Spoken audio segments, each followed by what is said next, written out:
Good afternoon, everybody. This is Dee Reinhardt with Illinois WorkNet. On the phone with me today, I have Olivia Grisham and Tammy Stone from the Department of Commerce, and we will get rolling with our call. Just to let everybody know, our next webinar is not until 2018. Holy cow.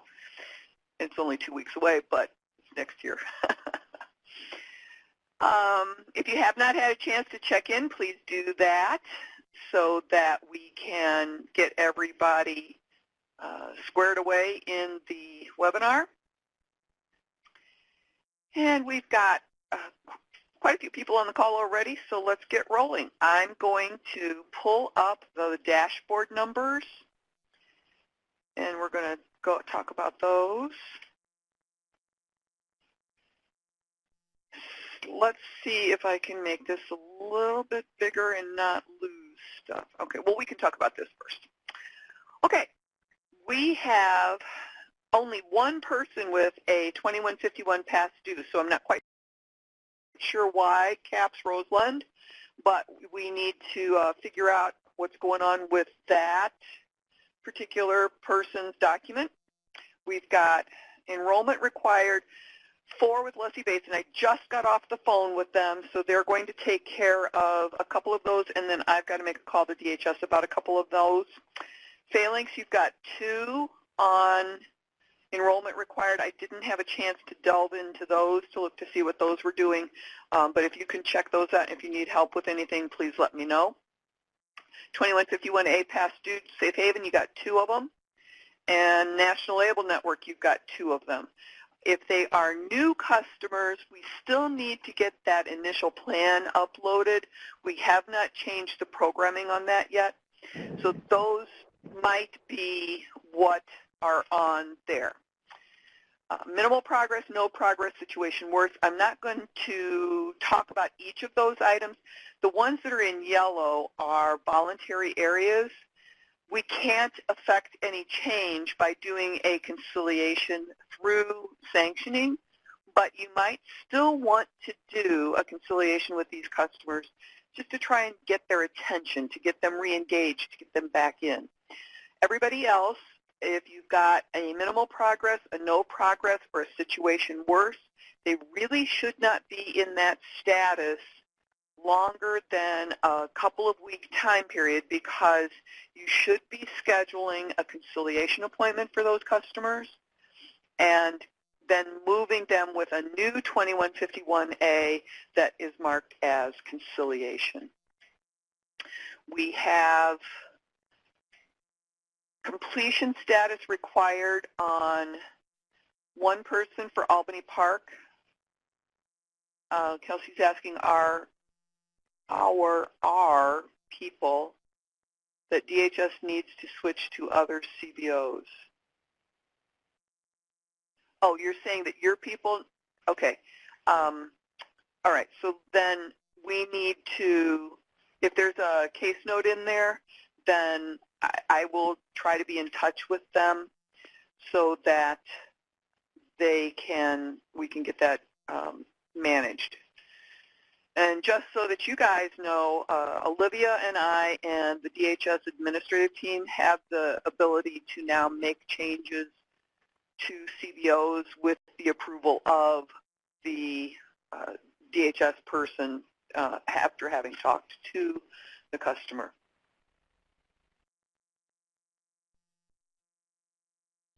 Okay, Kelsey, send an email with that customer's number, and we'll take a look about why it's not showing there. Okay, moving on.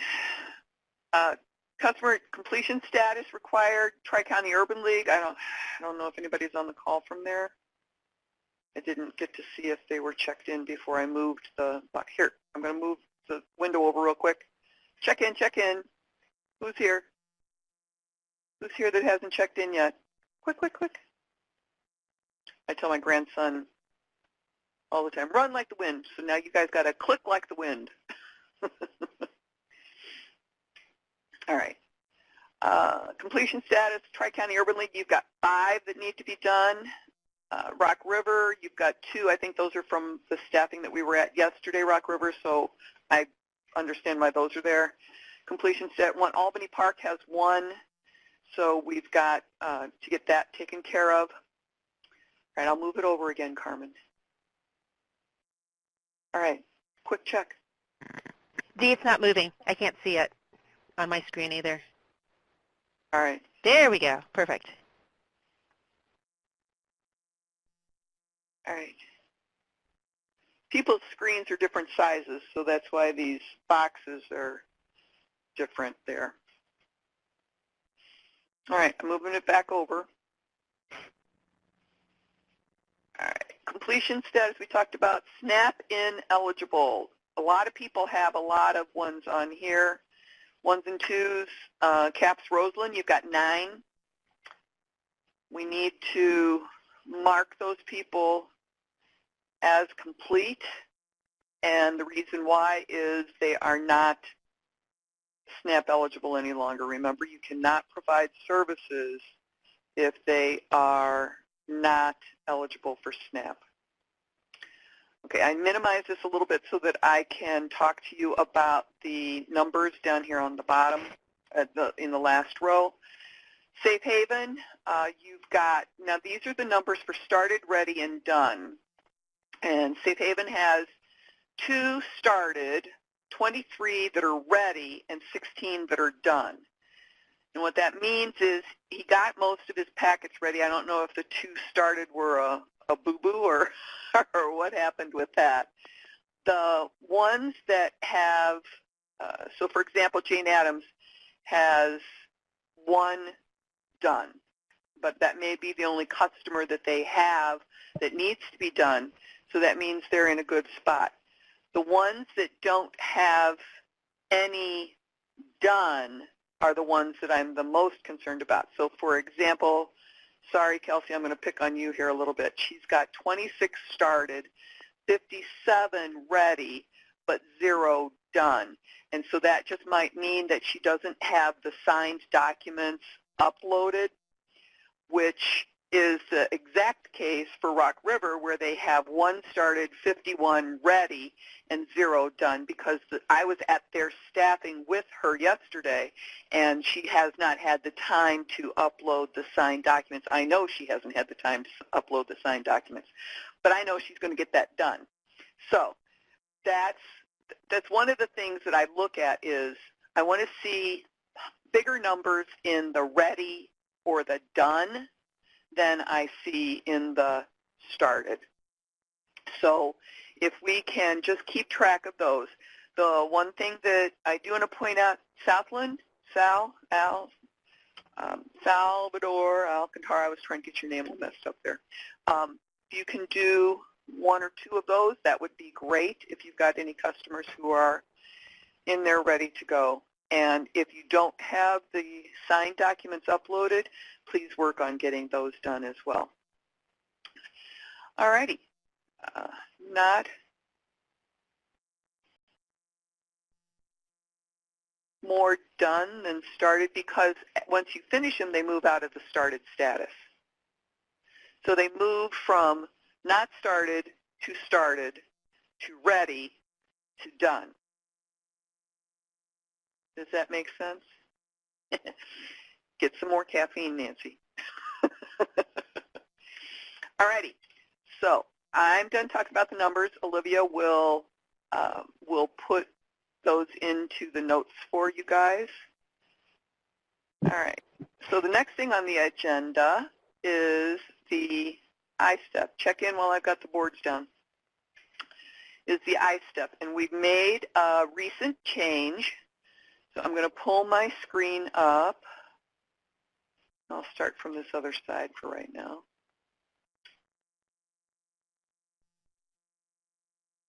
And you should see my screen. If everybody can see my screen, if you can raise your hand, that would help. We're good? Is it big enough? Yeah, okay. All right. So, next piece, I'm going to go to the customers ISTEP. All right? All right. So I always pick on the same people, it seems like. So I'm going to go to Betty Boop here. Boop, boop, boop, boop, boop, boop. We might also want to have the ISTEP dashboard up so we can kind of bounce back and forth so they can see if you change it on their ISTEP, this is where you'll see them in the dashboard. All right, so let me get another tab open. Oops.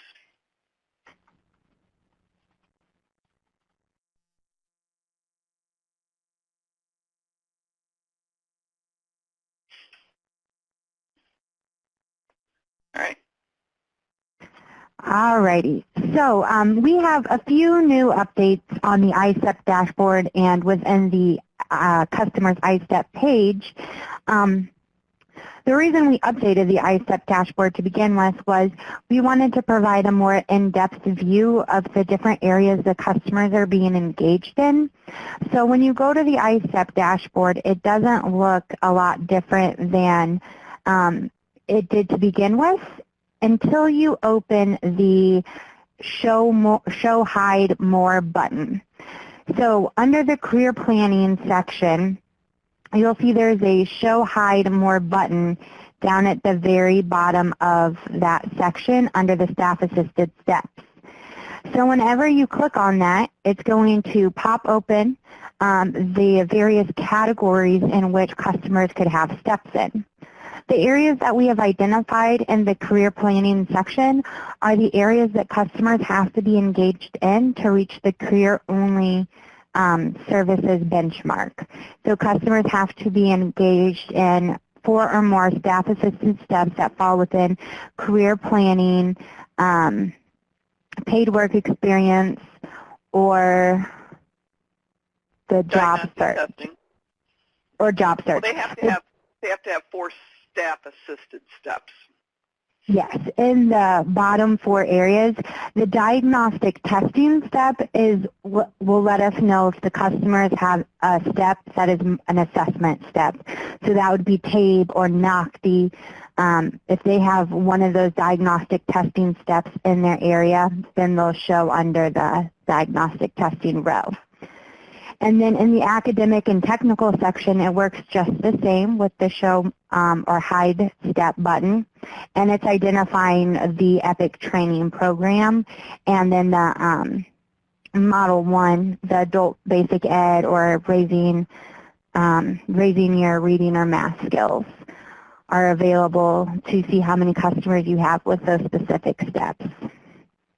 And it looks like we have some questions. So before we go any further, we'll answer those.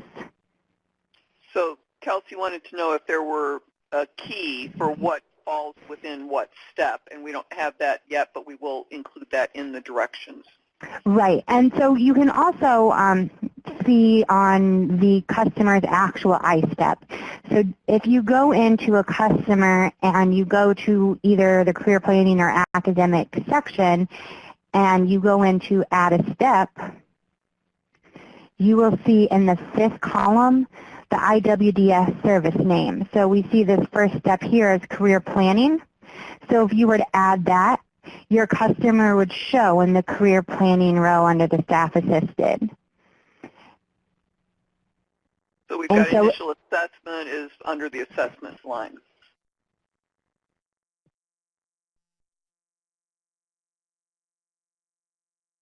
Yeah.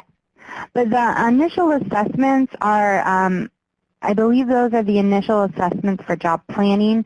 The diagnostic testing is the assessments you guys are using, the TABE and the NOCTI, to assess if you're going to even determine to enroll those customers. And I believe those are all on career planning too. I think I just saw one, yeah, the TABE testing. So they have to be staff assisted, not self-service, for them to show up in that list. Correct. And then Autumn says, will this show as a service in IWDS? Currently with EPIC, no, we do not have them synced. The ISTEP, though, is used for multiple programs, Autumn, so I know you're in some other programs. And with some of our other programs, I know they are working on getting all that information to sync with IWDS. And then Kelsey says, when we get the key, please include what is required. That is already in the direction for them to be work experience only. Career planning services only. And to get the credit for the work experience, they have to have 4 staff-assisted steps and the work experience. That is, if they are not doing any educational component. So that's already in there. And has been that way for quite a while. And I'm not 100% sure if it is or is not already defined in the CBO benchmark report, but I just put together an updated benchmark report, and we're going to include all of the qualifications for meeting the different benchmarks in that report too, so you can easily see what you need or what they might be missing to get the customers to reach that benchmark. So we'll have those requirements in a few different places.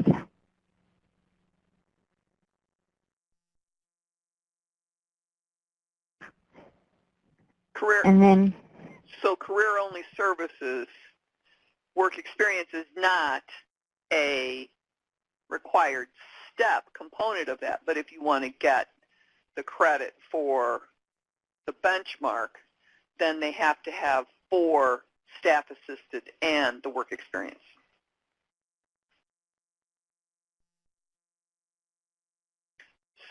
All right. Go ahead, Olivia. Alrighty, so I was trying to see if I could find those instructions really quickly, but we'll get those and make sure they're included in the minutes and everything, Kelsey. So the other thing that I wanted to point out is that if you want to close out of that, Dee, we have added a new option to the timeline and status. And it is called, it's a new option on every single tab. So career, personal development, career planning, academic, workplace skill. It's at the very end, and it's not required. So after you have assessed the customer, and if you determine that no steps are needed in one of these areas, you can go in and mark it with that step. And then on the dashboard, we included a not required row. We did that because we knew there was some confusion with marking customers as complete, and then they would show as having no steps identified. So now we can easily align the not required row with the no steps identified and say, okay, they have 10 customers who they have already assessed and determined are not required, do not need these steps, and then see how many that's off by the no steps identified to determine how many customers need some action taken. And if you are already in one of your customers and you know that they didn't need academic or personal development, and you want to go in and change them from completed to not required, that would be just sweet. I know a lot of you probably have customers that you don't have enough time to do the regular stuff with, but to go back and take care of all of this would be another piece. But if you're already in there and you're making the change to something else, just pop through and check to see if they can be changed, because it's just quick. It's real quick, like boop, boop, and you're done with that customer. There's a lot of people that needed transportation. Some people put it under the academic. Some people put it under the personal development. So that's a big one. Then they aren't complete anyway because they're probably still getting transportation assistance. All right. So have we beat this horse enough? Hey, Dee, Tammy, and yeah. I just wanted to clarify the paid work experience. It's not required paid work experience to get a count for enrolled in training.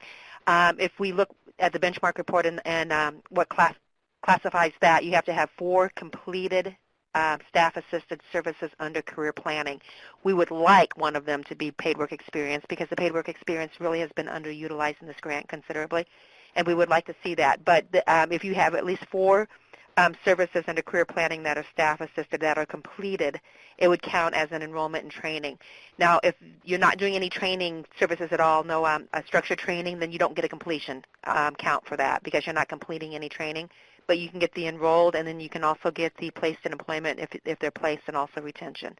So I just wanted to clarify that.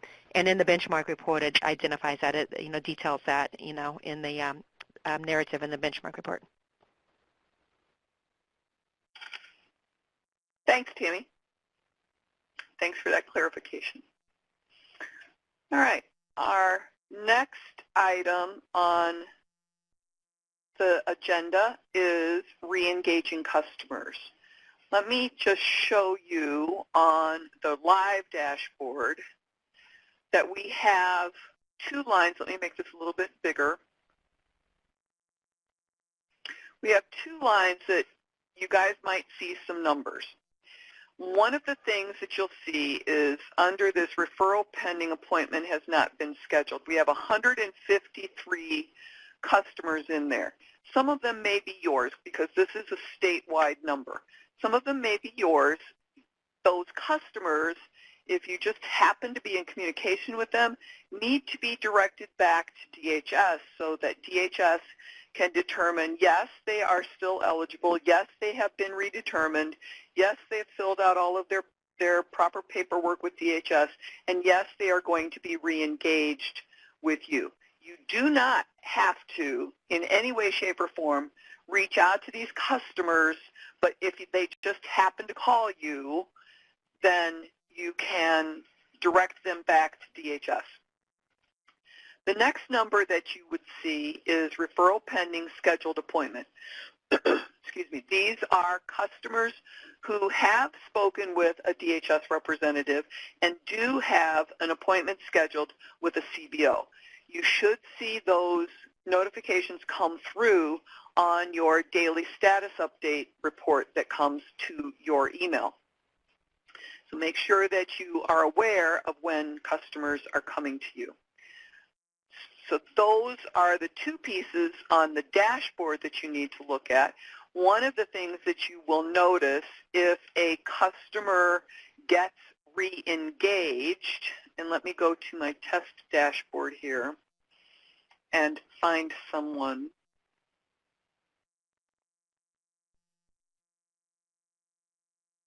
If a customer is not currently SNAP eligible and DHS goes back and re-engages them, the customer is marked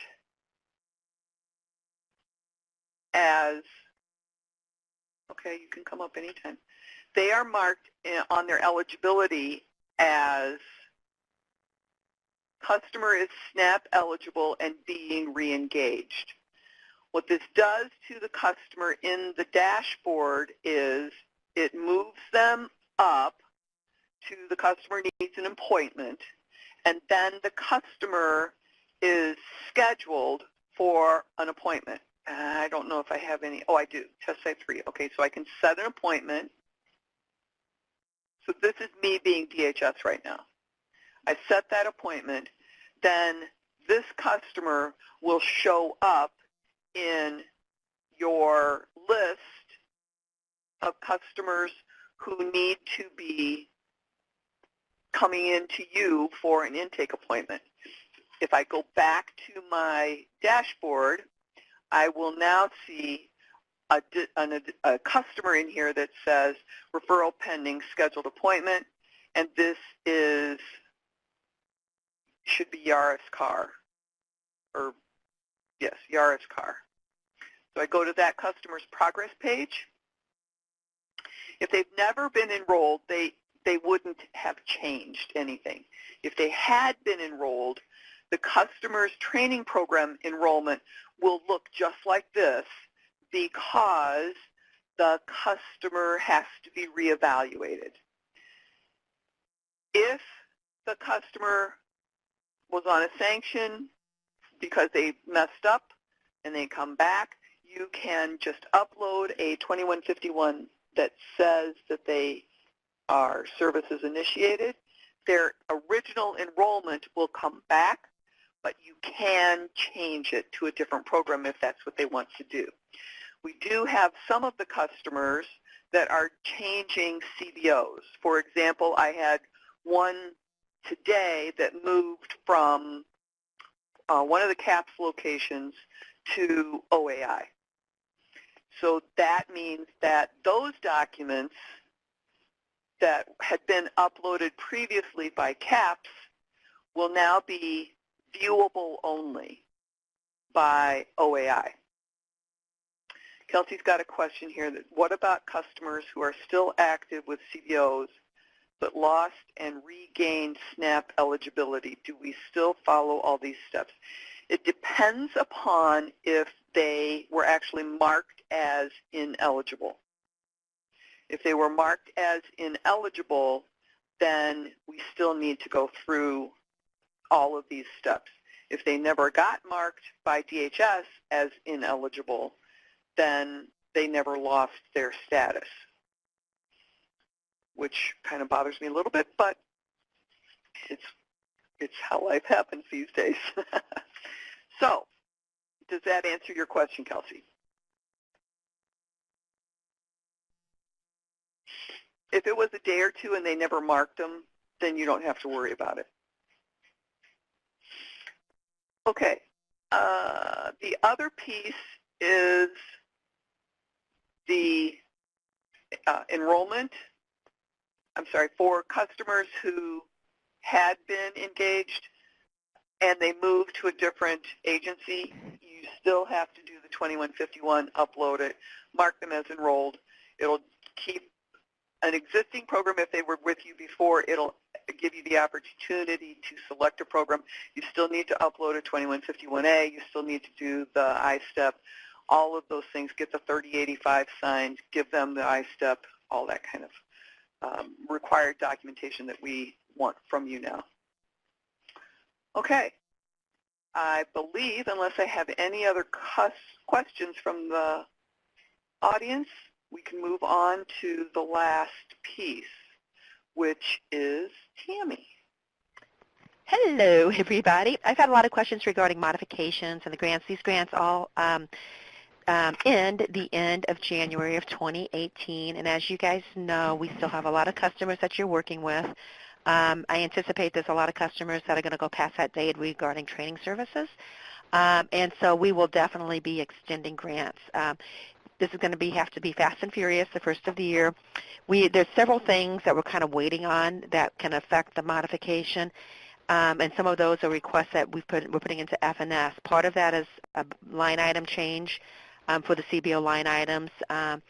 We realize that, the admin cost at 5% is pretty low, so we're trying to get an increase in that and try to get an increase in the career navigation line item also.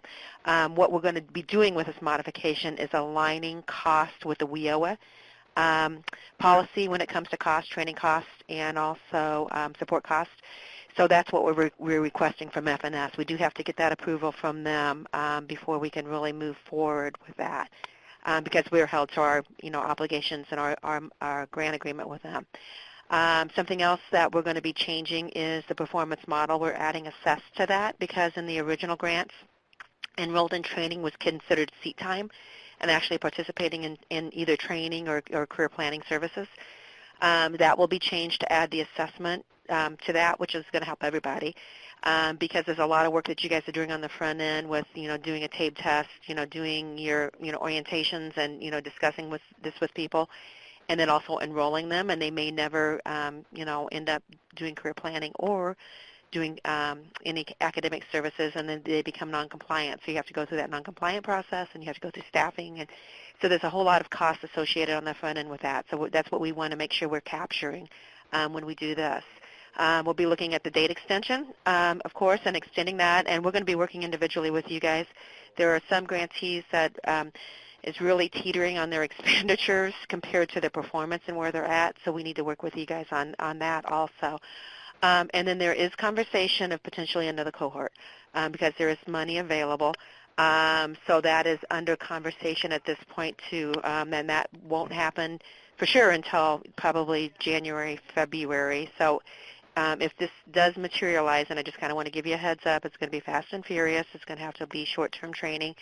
And the upside is that there wouldn't be any random assignment associated with this cohort if it ends up happening and if FNS approves this. So there's several things moving right now on our side that we need to get final approval from FNS so that we can move forward. But regardless, we're going to be doing modifications on the grant, and if nothing else, we're going to be changing the performance and extending grants. And then if we have to come back, say in February and do a budget modification, then we will do that, in February. And if we end up adding another, group, we'll do that as we're progressing. So there is a document. Olivia and Dee, did you see my email, that document that was originally attached?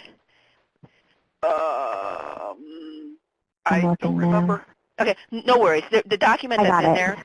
Did you change that by chance, or no? If not, I can. No, I haven't, but I'll upload it right now. Okay. I was going to say I can send this out to direct. The downloadable document that's there right now, I just had a formatting error, so when you put in the date, it came up as a really long number, which isn't that big of a deal. I could change the format in here. So we want to remove the one that's in here right now, right? Remove the one that's in there and upload the other. And then I'm going to follow up with an email with this document to all of you guys. I did get this back from a few of you, but not very many. And it's really simple. It's just basically you letting me know where you think you are, and then how many customers you are currently active and what the last date is that, as far as service delivery. So if you're working with somebody right now that's co-enrolled and say they're working in a community college and that's not going to be done until the end of May, then, put that in, that training was going to go till, May, whatever. So it gives us an idea of how many customers and then what you anticipate the last train, because the last thing we want to do is leave any customers high and dry, halfway through a training program or something. We want to make sure that we're completing services for these customers. The only exceptions potentially could be, and especially as we get towards the end of the grant cycle next year, is if you have them co-enrolled in WIOA services, and so that way they can continue on training services through another provider. Because December of 2018 is our basically drop-dead date for EPIC, and so we need to make sure that by 2018 training is complete and employment is complete. I believe we'll be able to hold carry-on retention, and through a closeout. We can do a no-cost extension, I believe, with FNS. It's December 2018, Kelsey. Yes, 2018. And that's probably what we'll be looking at extending the grants to. I see that. Woo, did I say 17? I'm sorry if I scared you. We'll be looking at extending those grants to that point too. But once again, we're going to be looking at performance along with budget and expenditures to determine, because we don't want to continue grants for agencies that, have had really, really high expenditure rates and the performance isn't reflective of, of that. So a strong recommendation is for you guys to start looking at your programs. The intent is, credentials. That's one of the big driving forces, and that's one of the things the evaluation team is looking at is, are people getting credentials that are stackable credentials that can move them on to maybe a higher level, training opportunities or employment, and are they getting good jobs in those career pathways? So those are two very key components that I want everybody to start evaluating on your own performance. Are we offering the credentials, and are the customers getting the credentials that we said that we were going to provide to them, and are they getting employed in the career pathways, that we were training them for? So, and if there is opportunity for additional customers to come in, we're going to be really honing in on that group too, because that should be our best group ever if that happens. There's a huge learning curve with even working with DHS policies and procedures and all of that. Hopefully we're getting through that. So now we really, really need to focus even more so on our level of service. So any questions on any of that? Nancy Brown said they can be enrolled with a WIOA provider, and customers have always been able to be co-enrolled to make our money go as far as we can. So that is something that is able to happen. Definitely. I mean, I guess, the vision of this especially is, if this would ever evolve, this is a really good opportunity where customers can get those entry-level credentials where they're not necessarily a WIOA approved credential. So, like I said, if you had somebody that can get their CNA potentially through the EPIC program, and then you can align them with a WIOA program to get their RN, because that's a longer-term training program. And so that can, help keep, with EPIC, we have a stop-dead date on this. So, we couldn't fund them for, like an RN program at this point. But we can get them to that path. So that's what we need to work on, is getting into that pathway and then aligning them. And that's one of the other things, is making sure we do establish good relationships with WIOA for those customers that can go on.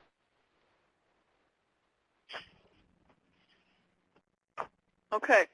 Does anybody have any questions about what's going on with them that Alana's not already going to call me about?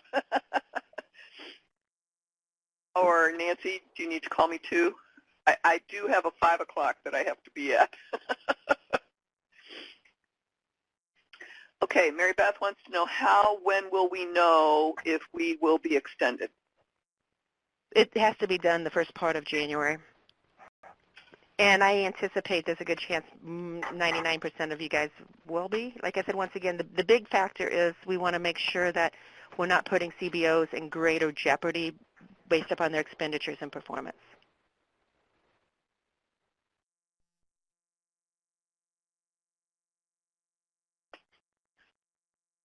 All right. Okay. Well, all right. Looks good. I want to wish Nancy, everybody a very happy holiday. If you have no more questions. Nancy, I've got a 1 o'clock tomorrow, so if you can call me before noon. In January, just be ready to hit the ground running. I'm hoping we'll have a lot more resolution for you coming in January with some of the things that we want to entertain doing.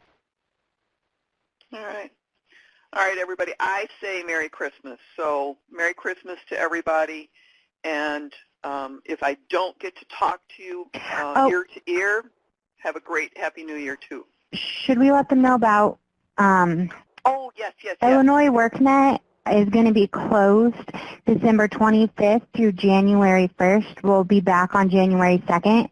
But Dee will be around to assist with issues as they come up, but our programmers will be gone, so there's not a lot she can do if programming is required. So if you need anything, you can reach out to her while we're gone. I am going to be out Thursday and Friday also. But Tammy, you will be in Thursday and Friday, correct? Yep, I'm here this week. Okay. I will be out Thursday and Friday of the following week, but I'll be available. And I always try and check my emails too. So if there's anything that comes across my emails, the email is the best way to reach me. All righty. All righty.